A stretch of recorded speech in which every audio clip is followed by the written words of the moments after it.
Zoro's directions only make sense if you're special like he is, by Peroxide Pest 17. Read by Thing 5 and Thing 8. Sanji clenches his teeth and feels something a lot like a twitch developing in his left eye once he actually stops to look at the direction Zoro had written out for he and Luffy on a napkin just now. Every word the chef sees in front of him gives him a progressively worse headache than the last. Where next? Where next? Luffy whines over Sanji's shoulder in the meantime, bouncing eagerly. Sanji! I want to try those free samples too! These directions don't make sense! Sanji snaps back at him and shoves the napkin in Luffy's face. Tell me what part of these actually usable! Luffy blinks at the napkin, before sticking his finger in his nose and cocking his head to the side thoughtfully. Nah, Sanji, the captain questions after a moment, looking concerned. Is it possible that you can't read? Sanji kicks him in the head. Being able to read or not read is not what's the matter with these directions! He yells and startles some of the other festival goers around them with the scary expression he is currently making. A mother steers her small child in a large arc around the two pirates. Sanji sighs, tries to calm down. No wonder this idiot can get lost walking towards something right in front of him. Luffy just grins. Sanji, he reiterates after a moment, finger still in his nose and looking bored. I want free samples! Then he wanders off to look at the stall selling stuffed sea kings while he waits for Sanji to figure things out. Sanji's eye ticks. He counts backward from 3 and looks at the directions again. Unfortunately, they still read as follows. Turn up when you see the dog with the spots. Keep the old man with the funny hat on your dominant arm side until you reach the tree with the birds in it. Then, the old man with the funny hat will be on your weak arm side. Unless you're me, because I don't have a weak arm. Then it'll just be opposite that or something, chef. When the birds in the tree start to fly, wait until they're behind you and go down. Once you feel a rock sticking out of the ground under your shoe, turn towards the girls with the pinwheels and walk for as long as it takes them to decide on what they're going to buy.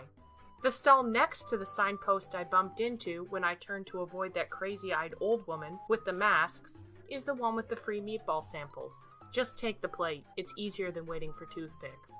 What does that even mean? Sanji screams when he's done rereading and throws the napkin on the ground, stomps on it. Stupid Marimo. He contemplates stopping to ask one of the other vendors for real directions. Meanwhile, in the background, Luffy is jumping up and down and waving at him. Sanji! He shouts, sounding excited. Sanji! I found the dog with the spots! When Sanji looks at him, there is indeed a spotted dog wandering around the streets at his feet. It wags its tail when Luffy pats its head before heading towards a nearby bush and peeing on it. The Straw Hat Captain grins. So now we just need to turn up, right? He points to the left. Let's go! Sanji tries to sound patient because he understands that Luffy is a moron since he was born that way. First of all, we don't know how far that dog has traveled since the stupid Marimo last saw it. Second, how do you even know that the stupid Marimo means left when he says to turn up? Luffy grins and gestures towards the right. Because any way you look at it, that way is down, isn't it? Let's go! Meatballs! Meatballs! Meatballs! And then he takes off towards the left, like his explanation makes all the sense in the world. Sanji is forced to follow, since he'd sworn on his honor to Nami Swan that he wouldn't leave Luffy unsupervised while everyone else was out. She'd stressed that this was imperative, given that the last time their captain had gotten away on his own, the Straw Hats had suddenly ended up 1,200 belly in debt to a pissed-off-looking taffy merchant. 10 minutes, an old man with a funny hat, a tree, some birds, a rock, 2 girls, and a cracked-in half signpost from where Zoro had bumped into it later, Luffy is, miraculously, idiotically, munching on an entire plate full of meatballs and declaring they are the best free samples ever as he heartily demands seconds from the harried-looking vendor. Sanji stares. Eventually, he supposes that it can't be helped.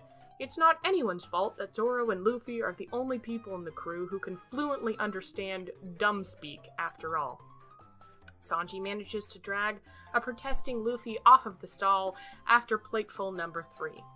Later, when they are all back aboard the Sunny, and everyone else is showing off their festival souvenirs to one another, Sanji overhears it when Luffy turns to Zoro and says, "Thanks for telling us where to get the beat balls, Zoro! They were good!" Zoro grunts sleepily. No problem. Then, Luffy lowers his voice, except that he might as well still be screaming. "I don't think Sanji knows how to read very well," he reports. Zoro blinks. What, really? Luffy nods. "But don't say anything, because he's sensitive about it," the captain adds in all seriousness. Sure. Zoro agrees, using a tone that seriously pisses Sanji off for some reason. I can be subtle. Then, in a clear attempt to be subtle, both swordsman and captain simultaneously turn to look at Sanji with identical expressions of pity on their faces. Sanji glares and kicks them in the teeth. The end.